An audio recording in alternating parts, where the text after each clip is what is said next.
پاکستان چین اقتصادی راہداری منصوبے کا وطن عزیز کی اقتصادی ترقی اور سیاحت کے فروغ میں اہم کردار ہے۔ اس وقت یہ ملک کا بہت بڑا اثاثہ بن چکا ہے اور معیشت کی بہتری کا ضامن ہے۔ معروف تجزیہ کار ضمیر اسدی کے ایک تازہ مضمون کے مطابق زراعت، توانائی، ٹرانسپورٹ، تجارت اور صنعتی تعاون سی پیک کے اہم منصوبے ہیں۔ اس نے سڑکوں، ریلوے، توانائی کے منصوبوں، بندرگاہوں اور خصوصی اقتصادی زون سمیت ملک کے جدید نقل و حمل کے نیٹ ورکس میں سرمایہ کاری کے ساتھ ملک کی سماجی اور اقتصادی ترقی کا موقع فراہم کیا ہے۔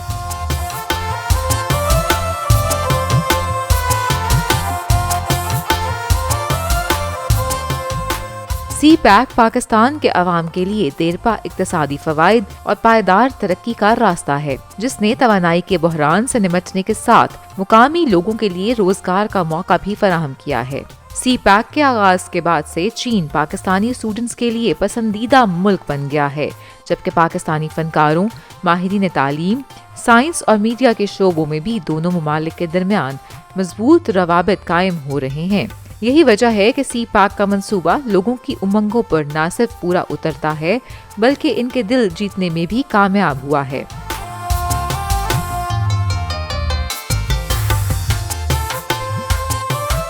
دونوں ممالک کی حکومتوں، کاروباری اداروں اور معاشرے کے تمام شعبوں کی مشترکہ کوششوں سے سی پیک منصوبے نے نتیجہ خیز نتائج حاصل کیے ہیں۔ سی پیک کے تحت چین نے 5200 میگا واٹ بجلی پیدا کرنے کے منصوبوں میں پاکستان کی مدد کی، جبکہ 886 کلومیٹر طویل قومی ترسیلی نیٹ ورک مکمل کر لیا گیا۔ اس کے علاوہ اس منصوبے کے تحت 510 کلومیٹر سڑکیں تعمیر کی گئی ہیں۔ مزید یہ کہ توانائی کی ضروریات کو پوری کرنے کے لیے گوادر میں سولر انرجی سیل کے 7000 سیٹ نصب کیے گئے ہیں۔ سی پیک کی بدولت گوادر میں پیدا ہونے والی 5000 ملازمتوں میں سے 4000 مقامی ملازمین کو روزگار میسر آیا ہے۔ چین نے بیلٹ اینڈ روڈ انیشیٹو اور سی پیک جیسے منصوبوں کے ذریعے ثقافتی اور تعلیمی تبادلوں کی اہمیت کو اجاگر کرنے کے لیے علاقائی بیداری پیدا کرنے میں کلیدی کردار ادا کیا ہے، جس کے نتیجے میں کافی تعلیمی، سیاسی اور اقتصادی ترقی ہوئی ہے۔ اس منصوبے سے مختلف ممالک اور خطوں کے درمیان تجارتی تعاون، خیبر پختونخوا، پنجاب، سندھ اور بلوچستان صوبوں میں قائم کیے جانے والے اقتصادی زونز میں پاکستانی عوام کے لیے ملازمت اور کاروباری شعبوں میں بے پناہ مواقع پیدا کیے ہیں۔ سی پیک کے خصوصی اقتصادی زونز میں جو ممکنہ صنعتیں لگائی جا رہی ہیں، ان میں food processing, cooking oil, ceramics, جواہرات اور زیورات، ماربل، معدنیات، زرعی مشینری، لوہا اور steel, motor bike assembling, electrical appliances اور آٹو موبائل شامل ہیں۔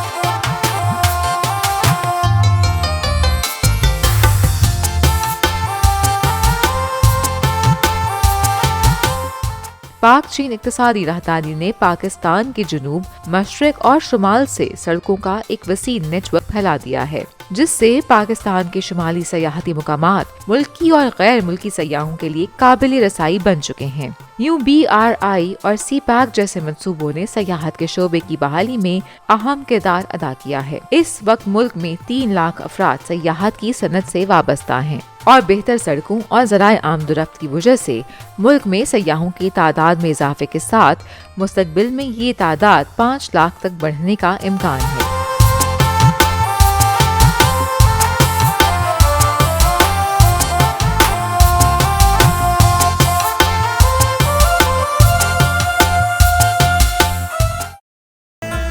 ضلع کرم سابقہ نام کرم ایجنسی صوبہ خیبر پختونخوا کا انتہائی سرسبز و شاداب اور خوبصورت علاقہ ہے۔ کرم سنسکرت زبان کا لفظ ہے جس کو پشتو میں کرمہا بھی کہا جاتا ہے۔ ضلع کرم میں اورکزئی، چمکنی، منگل، حاجی، تور اور دیگر قبائل آباد ہیں۔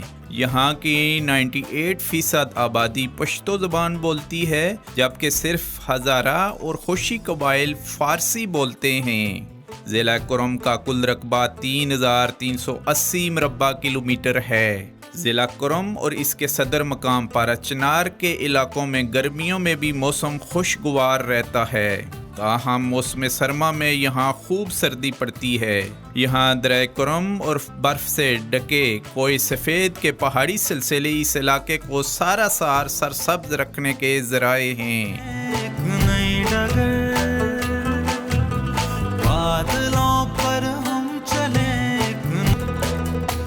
ضلع کرم 3 بڑی تحصیلوں پارا چنار، صدرہ، بگن، جبکہ 3 ذیلی حصوں اپر کرم، سینٹرل کرم اور لور کرم پر مشتمل ہے۔ ان میں سینٹرل کرم کو مرکزی حیثیت حاصل ہے۔ یہ علاقہ خوبصورت اور بلند و بالا پہاڑوں پر مشتمل ہے۔ ان پہاڑوں میں سوپ سٹون کے وافر ذخائر موجود ہیں، جبکہ دیگر معدنیات کو بھی یہاں دریافت کرنے کے لیے کام زور و شور سے جاری ہے۔ پارا چنار یہاں پائے جانے والے چنار کے درختوں اور سرسبز باغات کی وجہ سے دنیا بھر میں مشہور ہیں۔ یہاں کئی تاریخی اور سیاحتی مقام موجود ہیں، جن میں گورنر ہاؤس، رابرٹ گارڈن، سکھوں اور ہندوؤں کی پرانی عمارتیں، خاص طور پر منٹو اسکول جو 1902 میں بنا شامل ہے۔ یہاں انگریز کے دور میں بنایا گیا قدیمی بازار بھی دیکھنے کے لائق ہے، کیونکہ اس کی کشادہ سڑکیں آج بھی اس کے ترقی یافتہ ہونے کی عکاس ہیں۔ اس بازار میں لکڑی سے بنی شاہکار عمارتیں یہاں آنے والے ملکی اور غیر ملکی ٹورسٹ کی توجہ کا مرکز ہیں۔ اس بازار میں آنے والے ٹورسٹ اور گاہکوں کو یہاں ملنے والے روایتی پکوانوں اور مشروب سے لطف اندوز ہوتے دیکھا جا سکتا ہے۔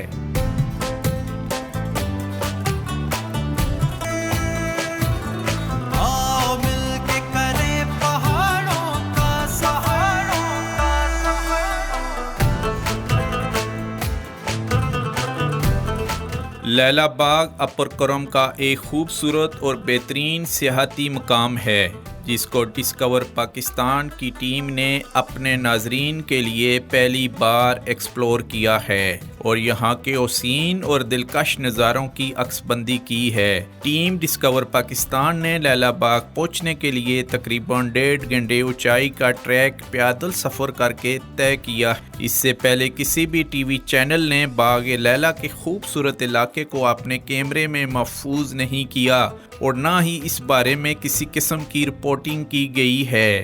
باغ لیلا کے خوبصورت سیاحتی مقام سے یہاں واقع کوہ سفید کے بلند و بالا کوہ ساروں کا دلفریب نظارہ دیکھنے کو ملتا ہے۔ باغ لیلا ایک بہت ہی صحت افزا اور خوبصورت سیاحتی مقام ہے۔ یہاں پر قدرتی طور پر بنا ہوا ٹریک کہیں سیاحتی مقامات پر بنائے گئے ٹریکس کے مقابلے میں زیادہ خوبصورت ہے۔ لیلا باغ کا پرسکون اور صاف ستھرا ماحول اس کو زمین پر جنت کا ٹکڑا بنائے ہوئے ہے۔